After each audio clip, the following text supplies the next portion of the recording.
It's very popular in the West today to take on the quest to be the best self, or the quest to find your soulmate. And I think this is part of the excess yang energy that we are experiencing in the world today, at least in the developed world. Let's just consider that there may be an ideal self and there might be an ideal partner for you, but the odds of achieving it, especially in an infinite quantum universe where there are many versions of you, or infinite versions of you, the odds of you being the one, the arrogance required to insist that you are the one, to have that ideal life, to be your best self, and to find that ideal partner, is putting such, in my opinion, such excessive pressure on yourself. And yes, there's a part of you that really feels like it's possible. I could be my ideal self, and I have to push, and be my ideal self. And I need to find the ideal partner. I need to push to find, attract, and keep that partner. It's built into our biological DNA. But is there a cosmological DNA, which is more about, can I forgive? Can I accept the sadness and the frustration and that desire to be ideal? Can it be okay to not be ideal? Can I let myself off the hook? Can I find temperance around that need to be perfect? That need to criticize myself or others for not being perfect? To be so judgmental. And we move around CTRB at the call, spring, dawn. To humbly accept not knowing, thank. At the trial, what is the trial? I think it's to make this moment about this moment. And if we're full of aggression and anger and agendas, attitude, needing to be perfect, judging imperfection, we're not going to make this moment about this moment. This moment is only going to be serving the fact that we haven't reached the ideal yet. Always pushing forward. Then at the return, the harvest, the fall, the sunset, that is unconditional self-acceptance, unconditional positive self-regard. More important than all that is following the breath. But following the breath is so simple that it's so hard to do. So we have this system that keeps coming back to help us see what is stopping me from simply following the breath, making this moment about this moment. And typically it's the need to know, or the belief that we do know, particularly around ideals. It's ideal, it's not ideal. It was ideal. I need to make it ideal again. I can never make it ideal. All those kind of judgments. And then, if you have that insistence that you know, or insistence that you need to know, then at the return, it's highly likely that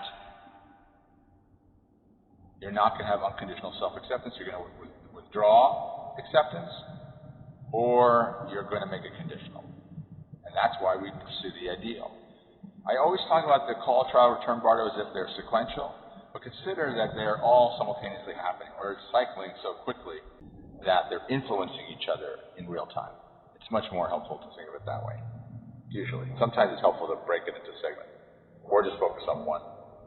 And so I think there's this fantasy that we have that there's an end point, that we are going to finally reach the end, it's happily ever after, it's all resolved. And the mind needs to perpetuate that myth, because otherwise we would be too exhausted.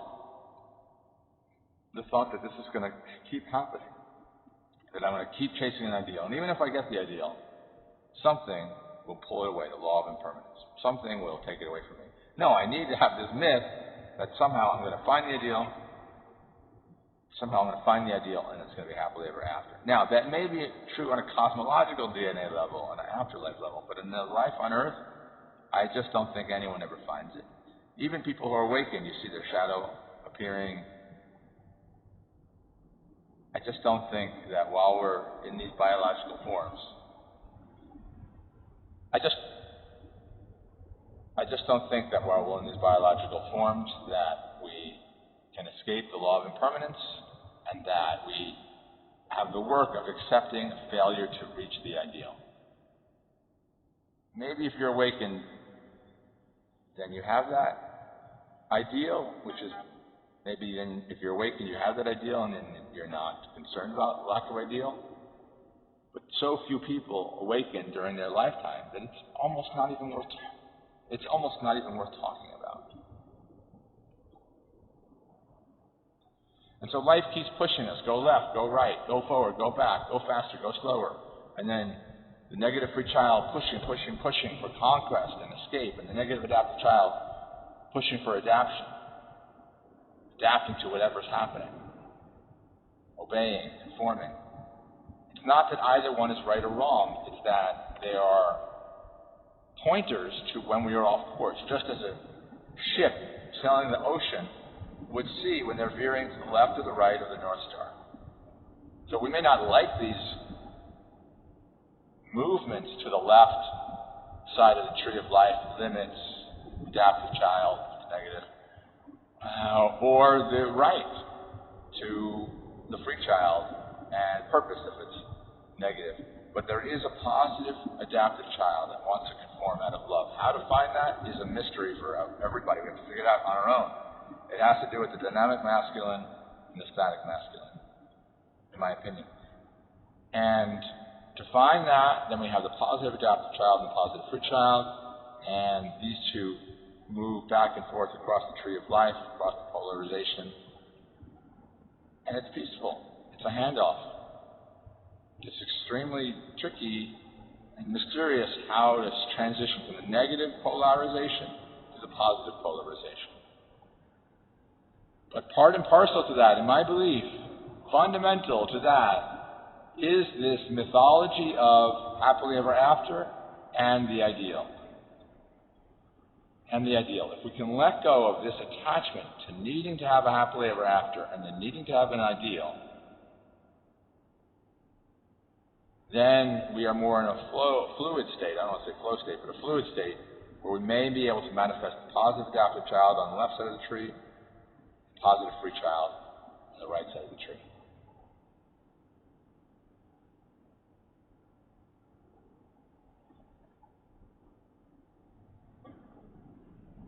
And I think there's this desire, I want to be of service to the divine, or I want to be of service to the higher good.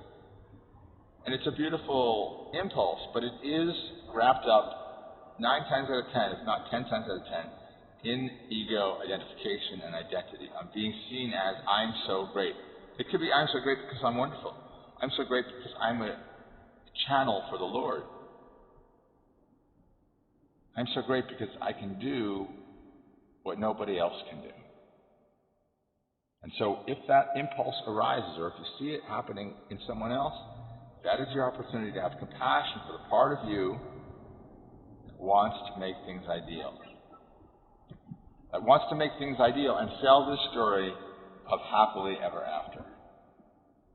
And someone is going to probably, if you're into spiritual or religious circles, someone's going to try to sell you that they have found it. And they may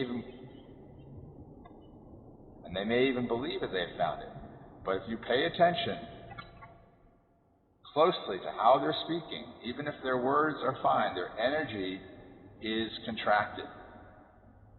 Your energy is hypercritical, that they know how things are and that others do not, which tells you right away that they're locked into I am my ideal self, or I must be my ideal self.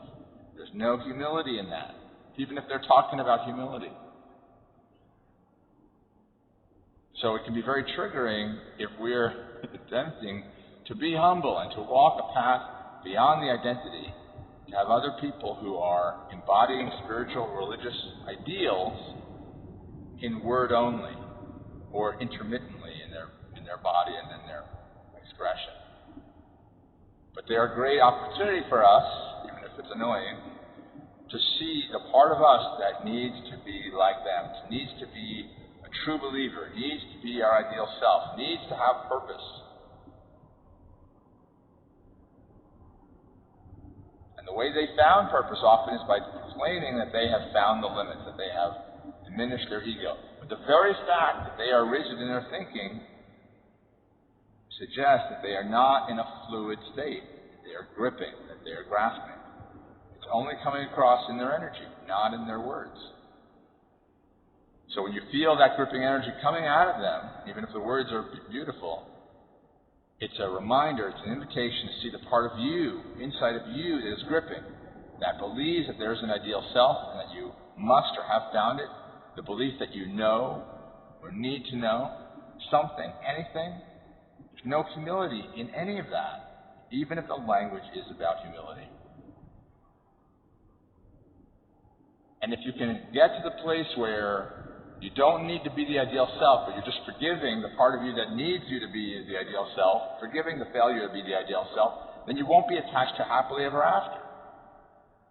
The only reason we attach to happily ever after is because it's exhausting to maintain this ideal self. So we want a happily ever after so that it's ideal and then I don't have to do anything anymore. I'll get married, I'll be done. I get the career, I'll be done. I retire, I'll be done. I awaken, I'll be done.